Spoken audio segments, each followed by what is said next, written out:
જામનગરમાં હાટકેશ્વર મંદિર હોલમાં બેસીને મહિલાઓ ગરબા કરે છે। 27 વર્ષથી નાગર પરિવારની મહિલાઓ બેઠા ગરબા કરે છે, ત્યારે 55 વર્ષ પહેલા અહીં બેઠા ગરબાનું આયોજન કરવામાં આવ્યું હતું।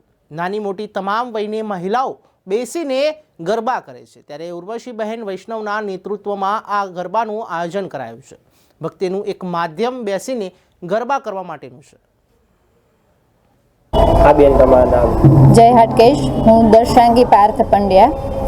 नवरात्रिनु पर्व लगभग बहनों एनी राह जोता होय अने अमारी ज्ञातिमां उर्वशीबेन वैष्णवना प्रमुखपणा हेठळ अमे लगभग ज्ञातिना दरेक बहनों नानी मोटी तमाम वयना बहनों आ पर्वनी थंगनाटपूर्वक राह जोता होय अने भक्तिनु एक माध्यम छे ए माध्यम के बेसीने गरबा गाईने अने माताजीनुं आह्वान करीए एने आमंत्रण आपीए अने आ मुजब माताजी साथे अमारो तालमेल रहे वधे अने एना आशीर्वाद आ भक्ति प्रणालीथी मेळवવાનો अमारो एक नम्र प्रयास छे।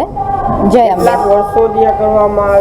लगभग छेल्ला 27 वर्षथी उर्वशीबेन वैष्णवना प्रमुखपणा हेठळ चाले छे अने खरेखर तो आ अमारा नागर कुटुंबोमां लगभग 50-55 वर्ष पहेलाथी बैठा गरबा आ मंदिरमां गवाय छे। घणा वर्षो पहेला दरेकना घेर घेर आ प्रथा चालू ज हती, पण बहनो समुदाय मोटो बनतो गयो अने जामनगर हाटकेश हॉल खाते अમને व्यवस्था मळता अमे दरेक दिवसे सांजे 5 થી 6 आ जग्याए हाटकेश मंदिरनी परिसरमां आ एक प्रयास चालू राख्यो छे।